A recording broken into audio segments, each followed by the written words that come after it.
오세형 시인은 1942년 전남 영광에서 출생해서 서울대 국어국문학과를 졸업했습니다.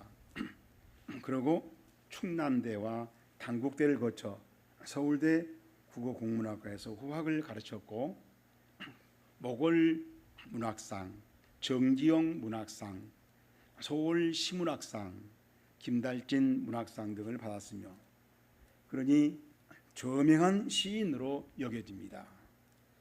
그런데 오 시인이 시인에 대하여 이렇게 말했습니다.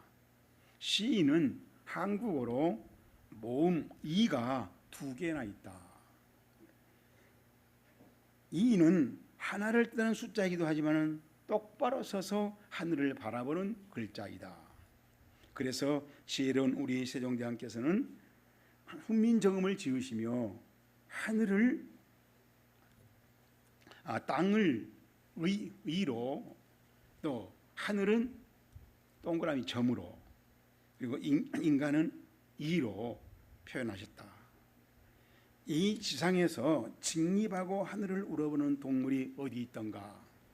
그러므로 한국의 시인들이여 시방 세상이 어두워지고 있다. 자칭 인간도 막된 동물도 모두 한 통속이 되어 꿀꿀거리며 땅의 먹잇감에만 온통 눈독을 들이고 있나니 그대들만이라도 이처럼 이 세상에서 홀로 우뚝 두 발로 서서 먼 하늘을 바라보아야 하지 않겠는가. 그러면서 이런 말을 했습니다. 시장잡배나 장사미사나 정치가나 기업가는 말할 것이 없지만은 이 나라 교수도 목사도 의사도 언론인도 스님도 판검사도 시인도 모두 돈벌이의 혈안이 된 지 이미 오래다. 장사미삼이라는 이사라고 한자로 건데 이건 감나물리라는 말 똑같아요. 일반 평민을 누구나 말. 중국의 장씨와 이씨가 흔하기 때문에 우리 같은 경우는 감나물리라는 그런 말입니다. 그렇다면 지금 한번 생각해 봅시다. 목사님들은 누구보다도 하나님의 사랑, 최고로 거룩한 사랑, 참 사랑을 증언하는 처지에서 설교를 해오고 있습니다.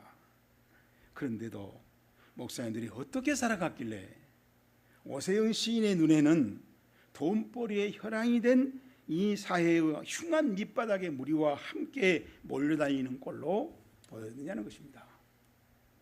그런데 오늘 설교 보면 15절에 보면은 하나님의 참사랑을 이 세상에 실존한 그대로 기록해 놓았는데 지금 같이 확인해 봅시다. 15절입니다. 누구든지 예수를 하나님의 아들이라 시인하면 시작. 하나님이 그 안에 거하시고 그도 하나님 안에 거하시느니라. 아멘. 자, 이 말씀은 예수님께서 하나님의 아들이심, 다시 말하면 좀 어려운 말로 말하면 예수님의 정체성이라고 해요. 예수님이 가지고 있는 아주 고유한 특별한 그 특징이라는 겁니다. 그게 우리가 성경에서는 화목제물이라는 겁니다. 이게 4대 성이 있지만은 화목제물은 예수님밖에 없어요. 예수님의 정체성이죠. 그 정체성을 가지고 사랑을 이루는 방법, 그것을 우리 10절에 했어요. 하나님이 우리를 사랑하시는 사랑, 십자가의 화목제물을 통해서 사랑을 이루고 사랑을 보여주고 사랑을 완성한다는 것입니다. 자, 이걸 이 정체성을 알고 진실하게 그대로 계속 믿는 사람은 하나님이 임재하신다, 오셔서 함께 하시는 그런 삶을 살아가게 된다라는 사실을 증언해 주는 말씀이에요. 그런데 죄인된 우리 인간이 하나님이 우리와 함께한 그 임마누엘의 실존 형식, 임마누엘로 하고 계시는 그 형식을 실존을 알아차리기가 굉장히 어렵다는 겁니다. 그렇기 때문에 그것을 잘 아신 예수님은 좀 더 쉽게 가르치셨어요. 요한복음 14장 11절 말씀인데 내가 이 아버지 안에 거하고 아버지께서 내 안에 거하심을 믿으라. 그렇지 못하겠거든 행하는 그 일로 말미암아 믿으라 그랬어요. 우리 한번 따라서 합시다. 행하는 그 일로 말미암아 믿으라. 자, 그래서 그 본문이 우리가 중요하기 때문에 제가 이렇게 소개를 써놨습니다. 헬라어는 이렇게 됐어요. 피스티웨테라는 말이 믿는다는 말을 현재 명령으로 했는데 이 말이 두 번 나와요. 처음에도 나오고 끝에도 나와요. 똑같이 나옵니다. 이게 계속 믿으라 된다는 계속 믿으라. 늘 말하죠. 우리는 믿으라고 하니까 알았어요 하고 하는데 그 믿는 우리가 믿는 것하고 계속 믿음이 안 끊어지게 믿는 건 굉장히 차이죠. 저도 믿음이 안 끊어지게 해보려고 그러니까 굉장히 어려워요. 언제가 제일 어렵을까? 믿음이 안 끊어지게 믿음을 계속 이어가려고 신앙생활을 하면 해본 사람들 금방 답이 나오는데 이건 머리가 좋아야 되는 거 이거 성경을 많이 읽어야 되고 성경을 써야 되는 게 안 문제가 아니에요. 해본 사람 금방 알아요. 언제가 제일 힘들어요? 성질 났을 때. 그렇죠? 성질 났을 때 그러니까 성질 내고 보면은 믿음은 끊어지죠.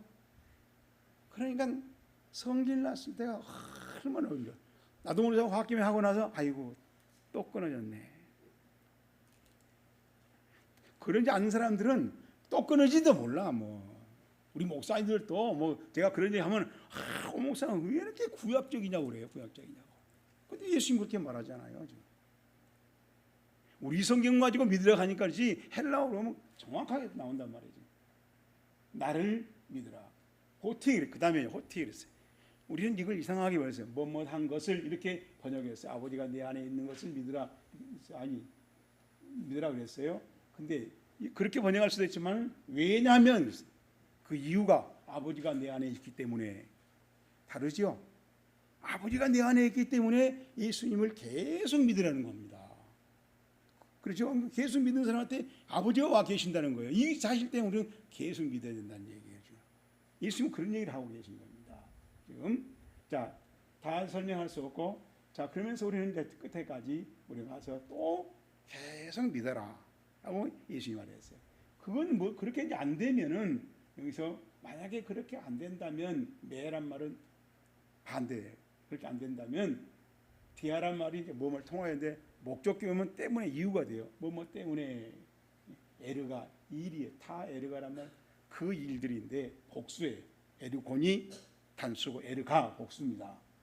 그 아우터 그러면 바로 그것 바로 그 일들 때문에 예수님이 하신 바로 그 일들 때문에 믿으라는 겁니다. 하나님이 아시고 예수가 알고 같이 우리 어떻게 같이 이렇게 하나님이 안에 있고 예수가 안에 있다는 거 예수가 있어 우리가 보면 예수 박장로밖에 안 보여요. 박장로 안에 또 예수님이 안에 있다는 거 안 보이잖아요. 우리는 한 사람 보이죠.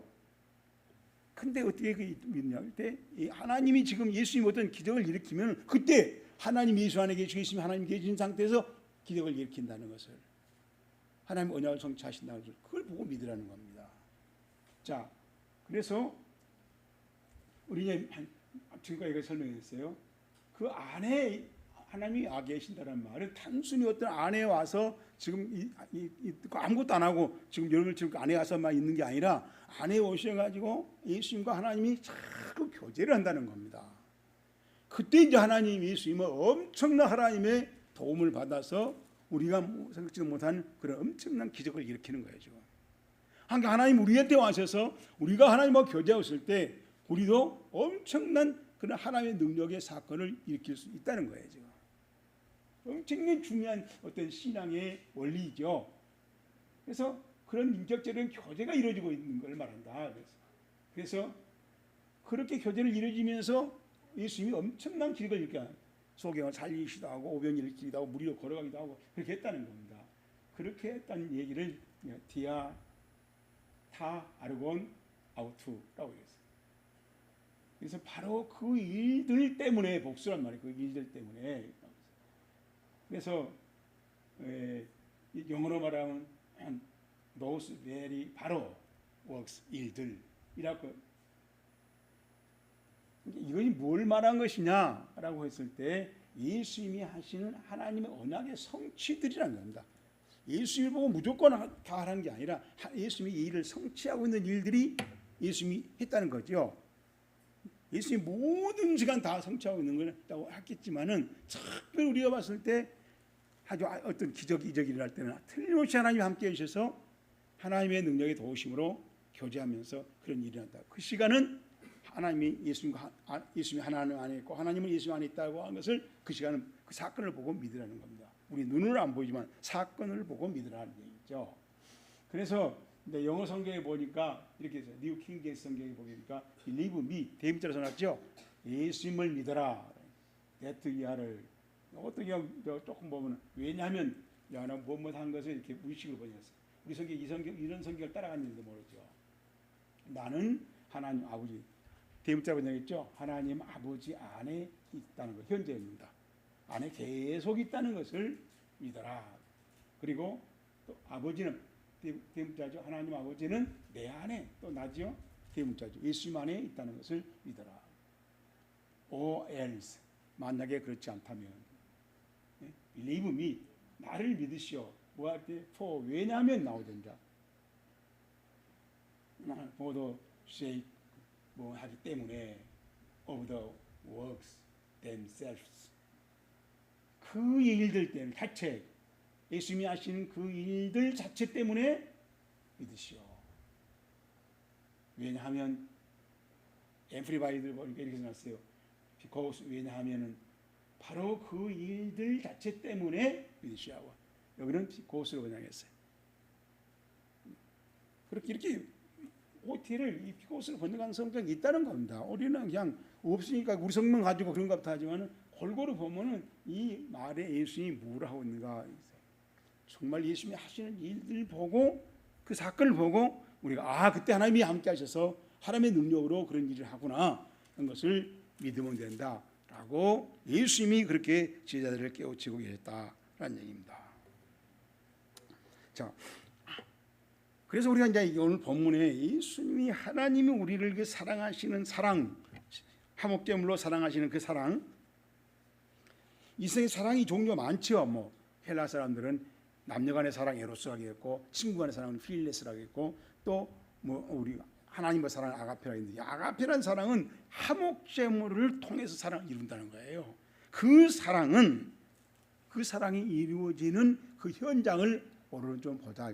오늘 설교가 사랑에 대한 설교를 많이 해왔기 때문에 좀 다르게 우리가 설교 시간에 설교하는 겁니다. 제가 하나님이 사랑을 그 화목제의 사랑을 이루려고 우리를 찾아오셔서 베들레헴에서 말구에 태어나셨어요. 이거를 우리가 성육신이라고 해요. 하나님이 영인데 육신이 되었다는 거예요. 그래서 영어로는 incarnation, 칸이란 말, 육체란 말.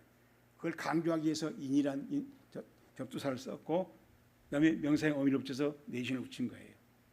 자, 그래서 그걸 성육신이라고 우리가 번역했는데 우리 그대로 한자로 이루성자 육신 몸이 됐다는 겁니다.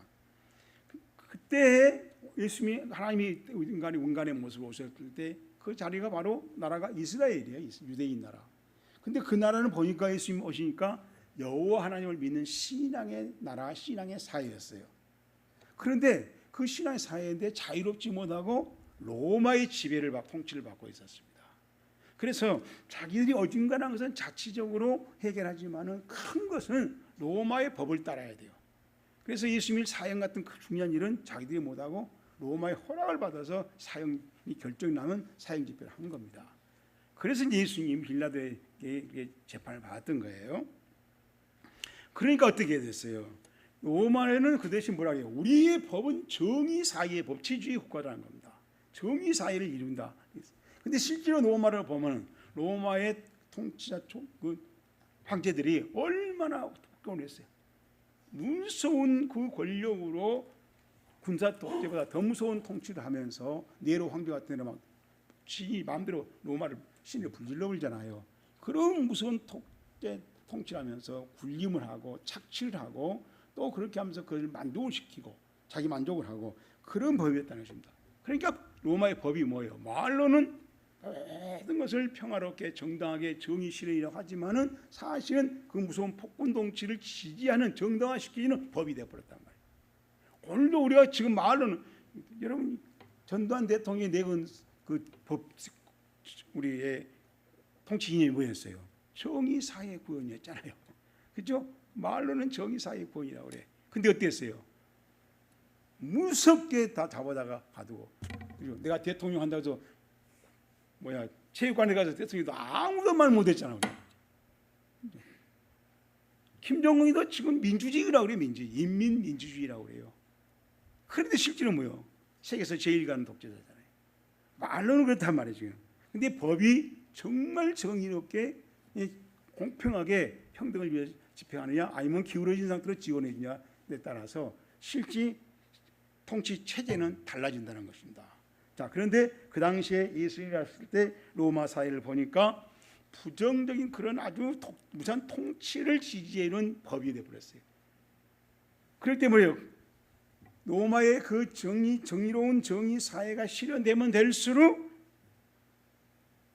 로마는 착취를 하고 지배를 하고 굴림을 하고 그리고 거기에 밟힌 사람들은 말할 수 없이 비참한 그런 무서움.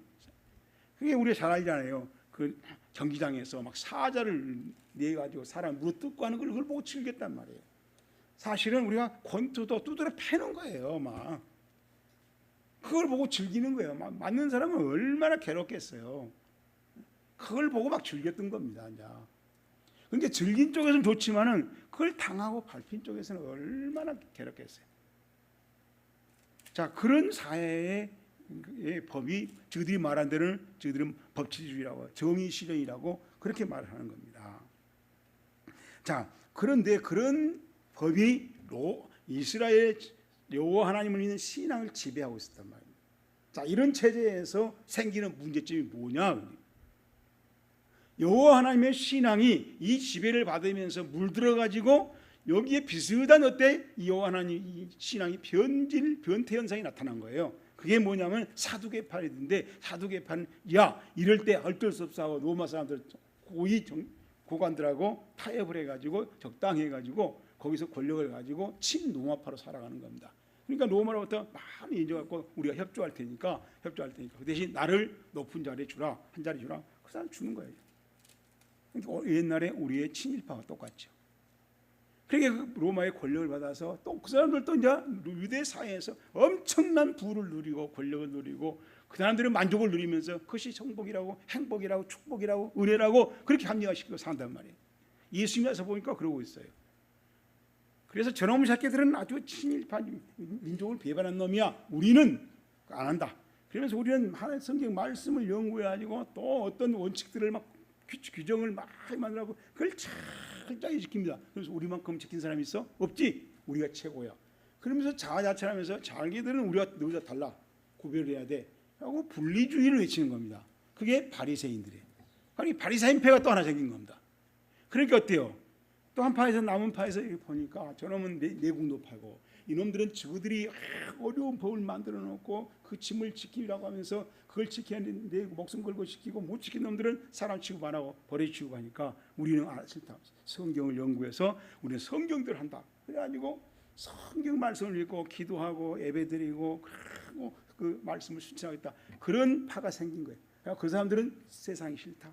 로마 사회도 싫고 이 바리새인 사회도 싫고 저 여호와 하나님을 믿는 신앙도 싫고 우리는 산속에 들어가서 굴속에 들어가서 우리끼리 신앙생활하자. 그런 파가 생긴 거예요. 그걸 이제 SNF라고 그래요. 예수님이 와서 보니까 유대 이스라엘 나라에 세 파가 생긴 거예요. 세 파가 다 여호와 하나님 믿어요. 근데 뭐에 다 자기들이 잘났다고 드러낸 겁니다. 자기들이 잘났다고. 다 상대는 인정 안 해요. 사두개파는 SNF파 바리새파 인정하지 않아요. 바리새파는 사두개파, SNF파 인정하지 않아요. SNF파는 사두개파, 바리새파 다 인정해요. 다 자기들이 맞다고 자기를 드러내고 있는 거예요. 다 뭐예요? 그러긴 보니까 다 차별하죠. 차등화. 너하고 달라, 너하고 달라, 너하고 달라. 너희들은 아니야. 다 자기들이 맞다는 거죠. 이게 예수님이 보니까 다 여호와 하나님을 믿는데 구원 받을 수가 없어요. 사두개파도 변질됐죠. 바리새파도 성경하고 변질하고 자기들이 잘났다고 그러죠. SNF파도 열심히 믿는다고 하는데 또 기도한다고 하는데 결국 자기들과 나머지 인정하지 않는다. 그래서 예수님 어떻게 합니까? 이 사회의 구원을 이루기 위해서 예수님이 너희들 구원받으려면 이렇게 해야 되고 예수님이 낸 처방이 바로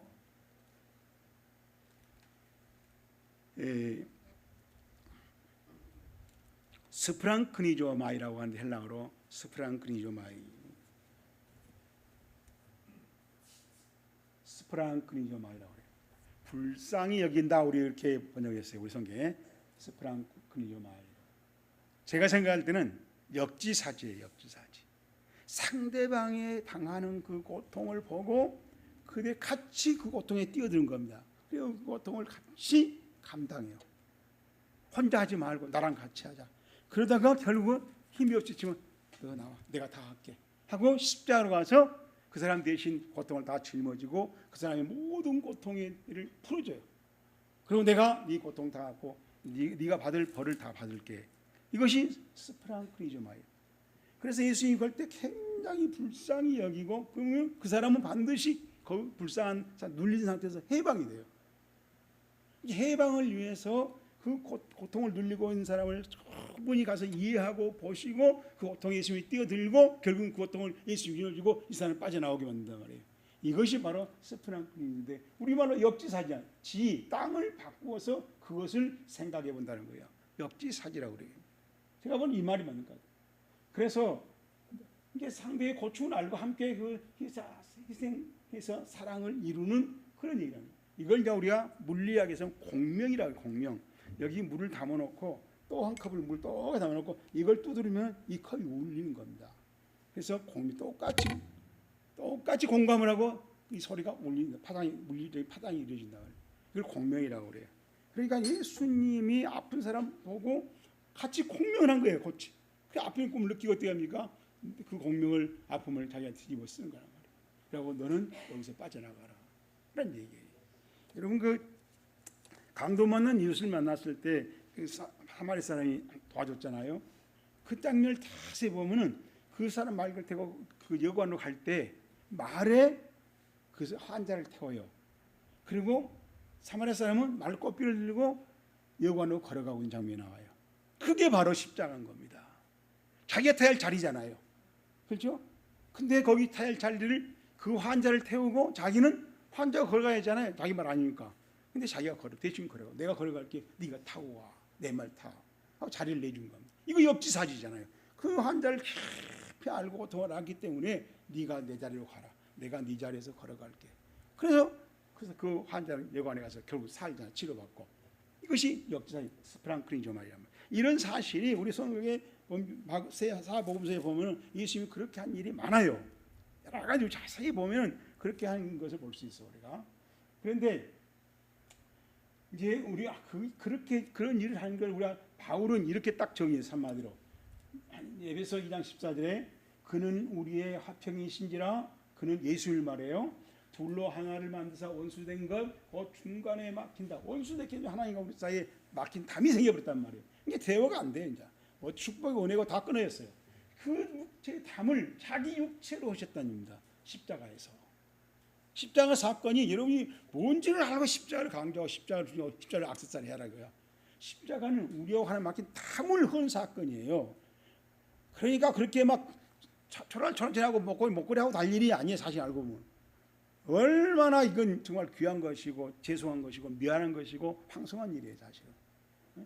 자, 그래서 이 사건을 알고 난 사건들은 다 사람들이 그걸 보고 심각하게 받아들이고 이 사건을 잊을 수가 없다 하면서 새로운 사람으로 변화됐어요. 되기다. 스프랑크니조마이를 체험한 사람들은 다 새롭게 변해서 새 인생을 살아갑니다. 그걸 교회라고 그래요. 교회. 바로 이것을 사도행전에 기록해놨어요. 만남에 바나와 찾아왔어요. 그 안디옥에 와서 보니까 자기들끼리 모여서 막 예수님 간단 말이에요. 그러니까 그걸 보고 야 이거 교회 되겠다. 그리고 이제 안 되겠어. 자기가 혼자 성경 가르치는 실력이 부족하니까. 그래서 성경 전문가인 사울을 찾아와서 다소에서 만나고 데리고 와서 안디옥에 가르친 겁니다. 와서 둘이 1년 동안 교회를 가르쳤어요. 그 사람들을. 그랬더니 큰 무리를 가르쳤는데 그중에 제자들이에요. 초신자가 아니에요. 집사들이 아니에요. 제자들이 안디옥 교회에서 비로소 그리스도인이라 일컬을 받더라. 그리스도인들이죠. 그러니까 이 그리스도인들을 그리스도에 속한 사람이었대요. 그리스도인이란 말은 그리스도에게 속한 사람이에요. 그리스도에 속한 사람들이 모입니까? 모임이 교회란 말이에요. 여러분 교회가 뭐 크고 좋고 뭐 아름답고 편리하고 많이 모이고 그게 그래서 우리들이 대충 마구잡이라는 소리고 진정한 성경의 의미를 보면은 그리스도인들이 제자가 교육받아서 예수님에 완전히 속한 그런 사람들의 모임을 교회라고 하는 거예요. 초막이나 궁궐이나 상관없어요. 많든 적든 상관없어요. 거기가 학구발이라도 상관없어요. 거기가 멍석이 가는 집이라도 상관없어요. 거기 모인 사람들이 예수 그리스도에 속한 사람들이냐. 그렇게 하려면 1년 동안 집중적으로 배워서 하나님 위치를 배우고 원리를 배워서 거기에 예수님에 속한 사람이 인 크라이스트 예수님 안으로 들어가 버린 사람이란 말이에요. 그 사람들을 교회라고 말하는 것이다. 사도행전 11장 26절에 분명히 기록되어 있어요. 우리가 이런 말씀을 정확하게 보면은 우리의 교회의 위치가 뭔가, 내가 어떤 교회 다녀야 되는가, 어떤 교회에서 어떤 신앙생활을 해야 될 것인가 정확하게 우리 좌표가 나와버린 거예요. 그걸 모르니까 왔다 갔다 하고 뭐가 보기 싫다고 누구 꼴 보기 싫다고 어떤 뭐 목사 꼴 보기 싫다고 이런 것은 전부 뭐예요? 마구잡이 신앙생활하는 것이고 아직도 여러분들이 교회가 뭔지를 모르고 그리스도에 속하지 않았다는 증거예요. 교인이 될지 모르지만 그리스도인은 아니라는 것입니다. 오늘 이거를 확실히 깨닫고 여러분이 자문자답해 보고 여러분이 신앙의 좌표를, 신앙의 노선을, 신앙의 칼날을 정했으면 좋겠습니다.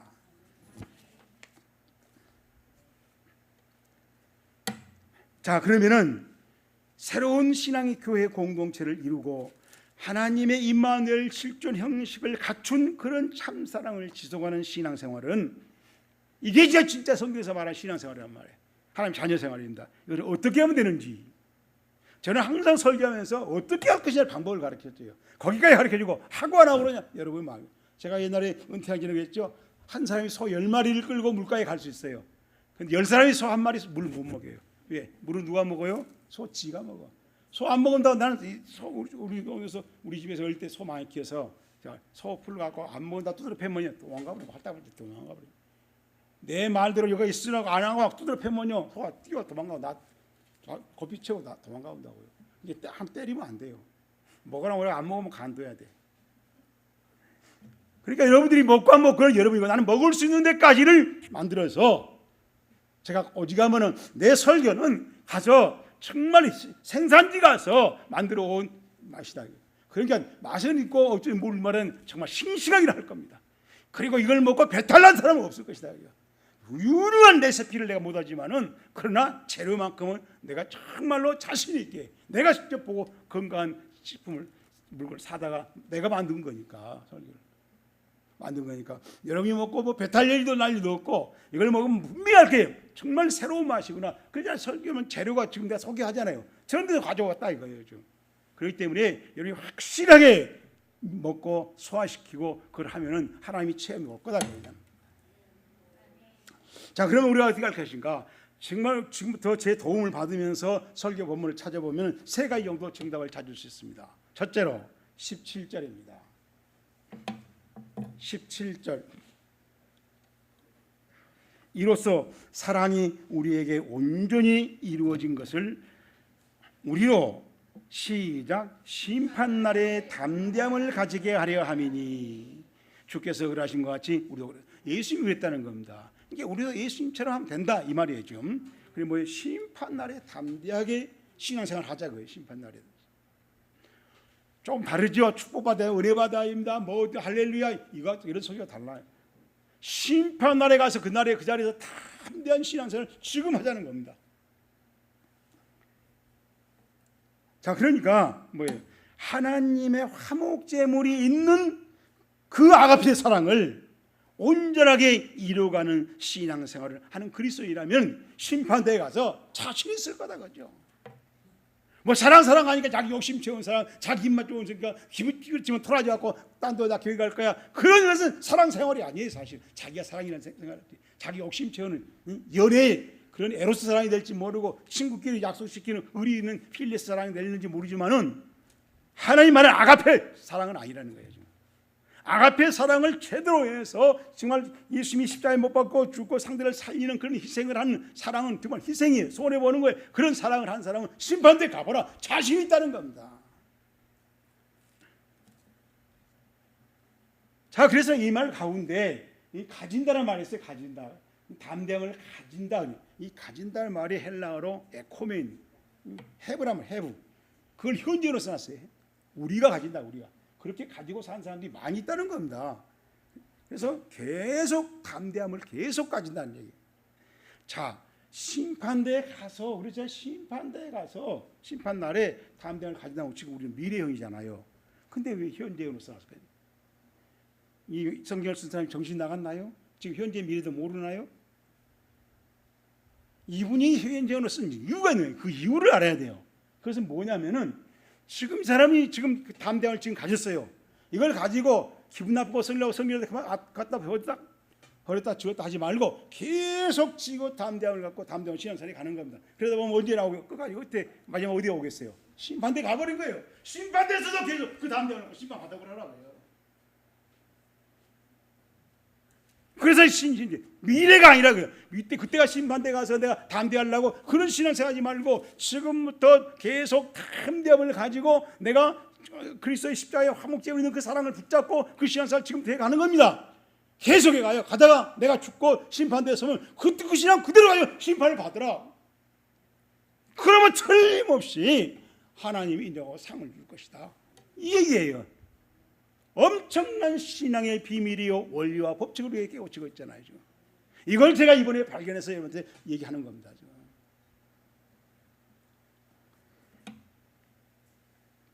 그래서 이 담대함이라는 게 뭐냐? 파르레시안이라고 하는 헬라어인데 파르레시안 담대함이라는 말. 세 번째가 볼드네스, 당돌한 겁니다. 그다음에 프랭클레스, 솔직한 거예요. 또 컨피던스, 확신이요. 프리덤 오브 스피치, 말을 아주 자유롭게 하는 거야. 심판대 가서 왜 그러냐면 자기 걸릴 게 없다. 난 이래서 했어요. 이런 설교 듣고요. 이렇게 듣고 난 이렇게 했어요. 그대로 말하는 거예요. 뭐 말을 잘하라면 내 실력으로, 내 표현으로, 내 언어로 말하는 거예요. 저는 여러분들이 내 설교를 들으면 꼭 기억해야 이 확신, 내 신앙의 설교 듣고 확신을 했어요. 그걸 가지고 이제는 누가 뭐라 타협하지 않고 그 확신대로 신앙생활을 해버린 거예요. 지금 언제까지? 심판대 앞에까지 갈 때까지. 그런 사람들은 분명하게 심판대에서 그리스도인밖에 없을 겁니다. 그리스도에 속한 사람만이 그렇게 할지 축복받은 사람, 은혜 받은 사람, 뭐 어떤 사람 그런 사람은 그걸 할 수가 없어요. 그리스도에 속한 사람만 화목제문의 사랑을 알고 붙들고 나도 예수님처럼 이렇게 희생하면서 사랑 생활하다가 천국 가서 면류관 받아야지 그런 결단을 가지고 확실한 결정한 사람만이 그 신앙생활을 할 수 있다는 거예요. 오늘 지금 하는 제 설교는 축복 설교가 아니에요. 은혜 받자는 설교가 아니에요. 사실 그게 진짜 은혜의 성경에서 말하는 은혜. 사실 그게 진짜 축복이에요. 1643년 한 젊은이가 영국의 레스터셔의 한 신발 공장에 견습공으로 취직을 했답니다. 그래서 취직을 해서 다니는데 하루는 친구들이 찾아와서 술을 먹자고 그러는 견습공으로 그 공장에서 이제 일을 하다 보니까 피곤한데 그래서 그래 목도 죽일 겸 하고 술자리에 같이 앉았어요. 친구들이 다 갖고 술자리에 맥주 한 잔씩 돌리는 겁니다. 목이 마르고 그러는데 피곤한데 한 잔을 아주 시원하게 멋지게 맛있게 먹었어요. 그랬더니 그 다음에 또 술을 따라서 술잔을 돌리는 거예요. 왜 그러냐 했더니 그 중에 누구는 술을 못 먹은 사람인데 술을 못 먹는다는데 왜 그래? 아니야, 오늘은 술을 못 먹은 사람이 술값을 내는 거야. 그러면 그 친구는 친구 때문에 지금 찾아왔다가 술값 내놓은 거예요. 자기가 기분 좋게 된 것도 아니고 억지로 그 전에 게임에 걸려낸 거 아니에요. 그게 뭐 이러면 안 돼. 우리 먹는 사람이 돼야지. 아니야, 다 벌지. 라고 막 하니까 이 친구가 허점에서 은하 네 입을 딱 내놓고 앞에 놓고 나 떠나겠어. 너희들끼리 먹어. 술값 내가 내고 간다. 그냥 뜬 겁니다. 그래 많이 상해서 저녁에 잠자려 할 때 하나님께 기도했어요. 그 장면을 보면서 왜 술을 마시면서 그렇게 술 먹는 사람한테 고통을 주고 돈을 내려가고 기분 나쁘게 하냐? 왜 그럴까? 하다가 너무 그것이 자기가 마음에 괴로워서 울어버렸어요. 울고 있는데 하나님의 음성이 들리는 겁니다. 너는 늙은이들이나 젊은이들이 얼마나 허무한 가치관으로 신앙생활을 하고 있는지 세상을 살아가고 있는지 생각해 보았을 것이다. 이제 너는 그들과 낯선 사람으로 살아보아라 라는 음성이 들려온 거예요. 그래서 그 음성을 듣고 곰곰이 생각했어요. 이게 하나님의 명령이라면 하나님의 이 명령에 내가 순종해보고 그 순종한 것에 대해서 하나님이 뭐라고 평가하는가 심판대에 가서 내가 평가를 받아보겠다. 그 대신 그렇다면 내가 정말 저 나그네들 저렇게 억울하게 행포하면서 억압하면서 폭력으로 살아가는 사람들과는 정말 나그네처럼 살아보겠다라고 결정을 하고, 바로 이 사람이 바로 영국의 17세기 때 영국 국교회의 성직자 중심의 그 행포를, 그 형식주의를 반대했던 퀘이커 교회의 장시자 조지 폭스라는 겁니다. 이 퀘이커라고 우리가 불렀던 것은 이분이 그 당시에 재판소에 끌려가서 재판하니까 판사한테 그런 얘기했다는 거예요. 하나님의 진실하게 믿는 사람들은 하나님을 말씀 앞에 벌벌 떱니다. 그래서 그 판사가 보고 인정했다. 그래서 그 이 소문이 나서 말씀 앞에 벌벌 떠는 사람들 퀘이커 ER 붙여서 퀘이커교라고 해요. 그래서 이 종교가 바로 퀘이커교라고 이름이 붙었다는 것입니다. 나중에 1947년도에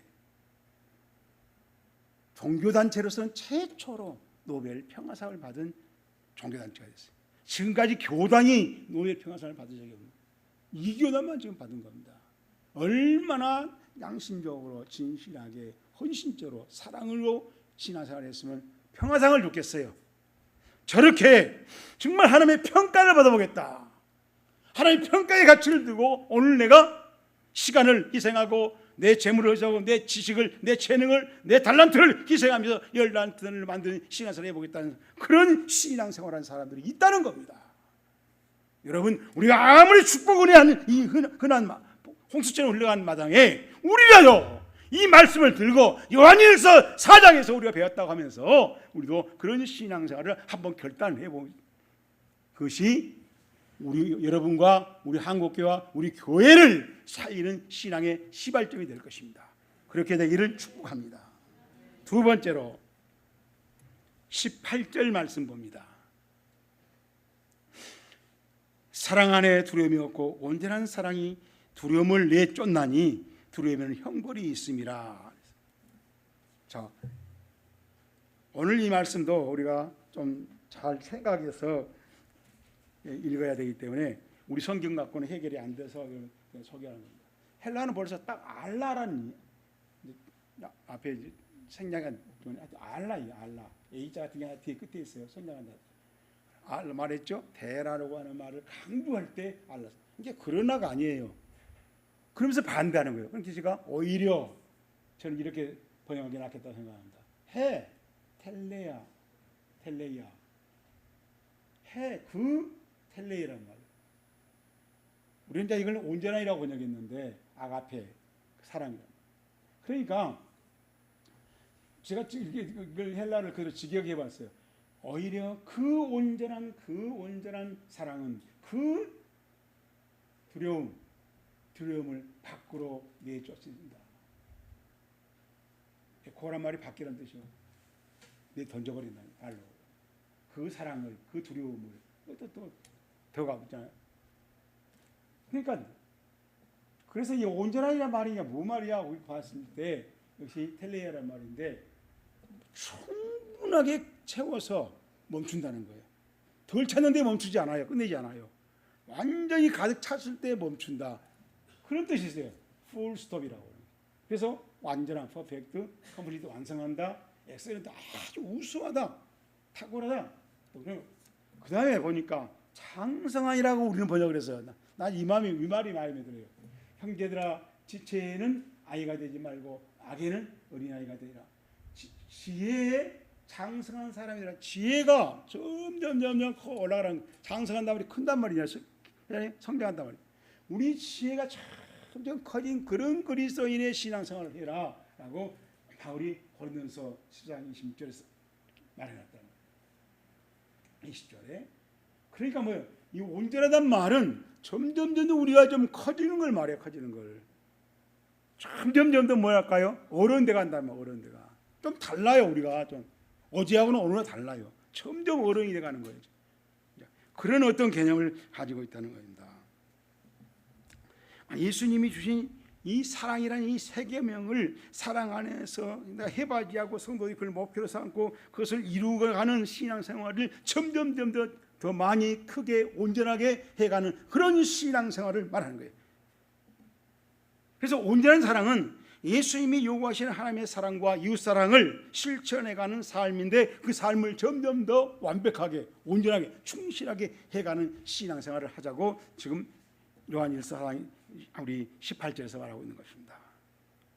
자, 그런 사랑을 지속해간 사람들은 사실은 심판대에 가게 됐을 때 두려움이 조금씩 생겨. 나 어쩌지? 혹시 하나님께서 잘못해서 진짜 야지 않지면 어떨까? 혹시 너는 안 돼? 불법이 하면 어떨까? 이런 두려움이 조마조마한 두려움이 생기다가 작아지는 게 아니라 송두리째 날아가 버리기 때문에 우리는 자신이 있고 오히려 빨리 판결이 이루어졌으면 하는 그런 자리가 될 것이라는 얘기입니다. 이것이 오늘날 우리가 축복받은 거다, 은혜받은 거다 참 비교가 될 수 있겠어요? 우리가 찬송 부르듯이 해같이 빛난다는 게 바로 그런 것이죠. 그런 찬송만 하지 말고 그런 신앙 삶을 실제로 만들어 보자는 것입니다.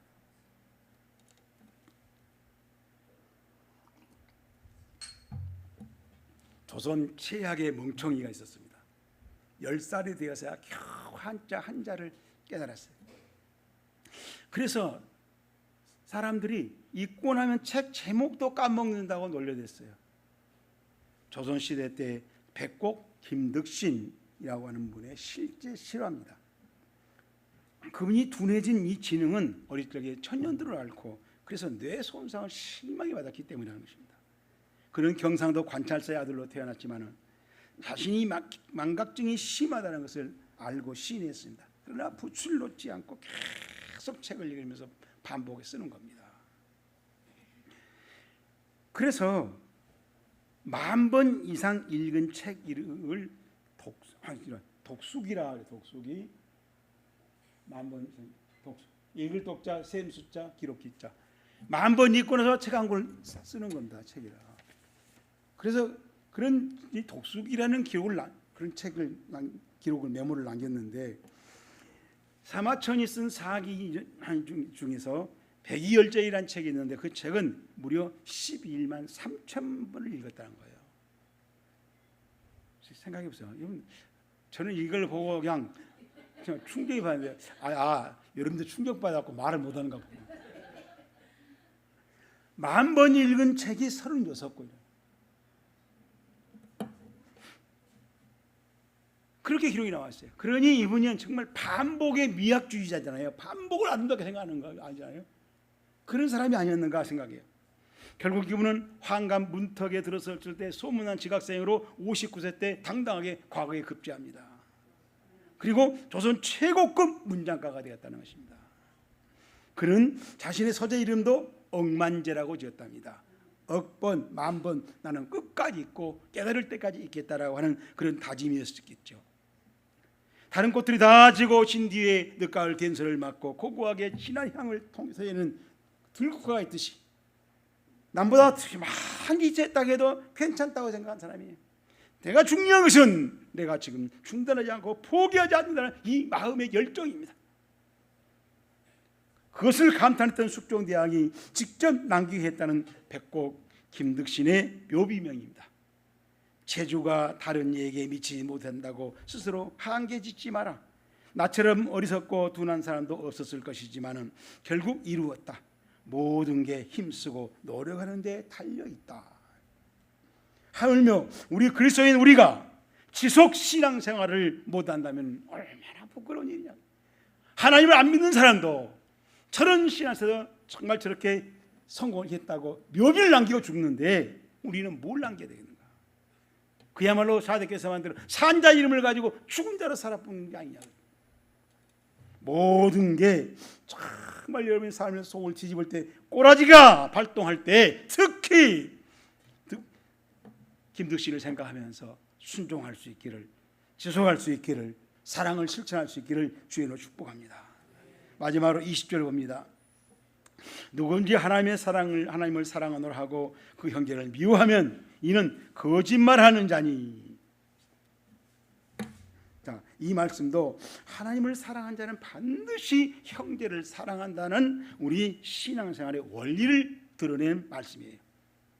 그러면 형제를 미워하는 자가 하나님을 사랑한다는 말을 하는 것은 항상 법칙상 어불성설이라는 것입니다.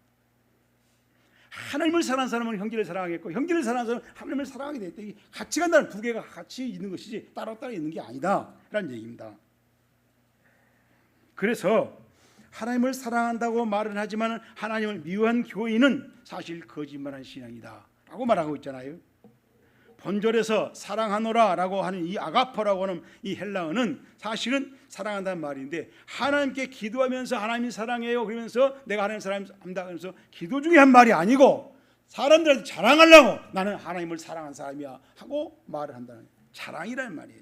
그렇게 말한 사람이 실제로 보니까 하나님 사랑할 때 안 하고 슬슬 뒷빠지고 그리고 뭐 핑계대고 하는 그런 사람들은 그것은 사실은 사랑에 해당하지 않는다는 겁니다. 사랑한다는 말이 다 거짓말이라는 거예요. 형제를 사랑한다는 말도 거짓말이라는 것입니다. 그래서 우리는 거짓말쟁이라고 말하죠. 여기서 거짓말한 자는 말이 푸슈테스라고 하는데, 이 푸슈테스란 말은 말과 행동이 서로 다른 사람을 말해요. 사랑한다고 했는데 그 말이 말은 맞는데 행위가 안 따라요. 형제를 사랑한다고 했는데 사랑하는 행위가 안 따라요. 하나님을 사랑한다는데 하나님의 행위가 안 따라요. 오늘 비가 와서 못해요. 오늘 배가 고파서 못해요. 오늘 내 성질 나서 못하겠어요. 아니 누구 꼴 보기 싫어 못하겠어요. 그건 다 거짓말인 거예요. 사랑이 아니라는 겁니다. 1923년도 시카고에 미국 경제를 움직였던 7명의 대부자들이 모였습니다. 이 소식을 알고 신문 기자들이 다 모여서 취재했습니다. 그 중에 한 기자가 27년 후에 그 7명을 추적해서 신문에 보도했습니다. 7명 중 2명은 파산 신고를 하고 신용불량자가 되어 있었습니다. 2명은 감옥에서 감옥살이하고 있었습니다. 3명은 자살로 생을 마감했다는 것입니다. 그분들만 오로지 그럴까요? 그 7명만 그렇게 살을까요? 야고보서 말합니다. 들으라 부한자들아, 너희에게 임할 고통으로 고생으로 말미암아 울고 통곡하라. 너희 재물은 썩었고 너희 옷은 좀 먹었으며 너희의 금과 은은 녹슬었으니 보라, 너희 밭에 추수한 품꾼에게 주지 아니한 싹시 소리 지르며 너희가 땅에서 차치하고, 황금은 많아 부자지만은 그 황금이 정의롭지 못해서 돌지 않아서 썩어가고 있다는 것이죠. 남아드는 옷이 많아서 그 옷이 조미의 먹이가 되어서 조미 먹어 치우고 있고, 품꾼의 노동력은 통곡을 하고 있는데도 자기들은 사치만 하고 있다는 것입니다. 그런 철면피의 부자들, 이런 부자들이, 이런 인색꾼들이 교회 안에도 있기 때문에 야고보서는 성경에 써놓은 겁니다. 부자들 보라고 쓴 게 아니라 교인들 보고 이 말씀을 보면서 거울 삼아서 자기를 비춰보고 자기의 철면피를 보라가려고 써놨다는 말씀이라는 것입니다. 이 말씀이 우리에게 신앙의 분발을, 신앙의 놀라운 전환점을, 터닝 포인트를 이루기를 주님으로 축복합니다. 오늘 한국의 그리스도인들은 예배를 드리고 찬송하며 성경을 쓰기까지 합니다. 세상에서 돈을 벌고 쓰는 불신자들과 별로 구분되지 않는다는데 비극이. 고린도후서 5장 10절에 보면 심판은 피할 수 없는 현실이라고 사도 바울은 증언했습니다. 우리가 반드시 그리스도의 심판대 앞에 나타나는, 이 말씀은 구원에 대한 확실한 성급이 공의로운 판결, 확정 판결로 이루어진다는 점을 바울이 증언해 놓습니다. 그렇다면 재림 심판은 산 소망을 주는 하나님의 언약이지 두려움을 주려고 하는 그러한 공포의 예고가 아니라는 것입니다. 그렇지만은 이 소망은 준비한 사람들에게만 기쁨이 있었습니다. 그렇다면 우리는 반드시 심판대에 서게 될 텐데, 그 준비는 오늘 믿음으로 순종하고 사랑 생활을 실천하는, 그 사랑을 사목제물이 있는, 희생이 있는 신앙생활로 이어가는 것이 준비라는 것입니다. 이 신앙생활에 성실하기를 주의 이름으로 축복합니다. 하나님 아버지, 오늘 또 우리는 정말 사도 요한 사랑 생활을 외치는 말씀을 보면서 이제 마지막으로 사랑에 대한 결론을 맺고 십자가의 하목제물 있는 사랑을 이어가자고, 그 사랑을 보고 이어가자고, 그 사랑 생활에 거짓말이가 되지 말자고 외치고 있는 말씀을 보았습니다. 본대로 느낀 대로 정리해서 전하는 이 말씀, 성령님께서 그 말씀을 그들의 마음에 새겨주시고 생각나게 하시고 더 보완해 주셔서 신앙 삶이 이루어지게 하셔서 그런 신앙관이 되게 하시고 그런 또 기도관이 되게 하시옵시고 그런 신앙의 삶을 이루는 신앙인이 되게 하시옵소서. 예수님 이름으로 간절히 기도했습니다. 아멘.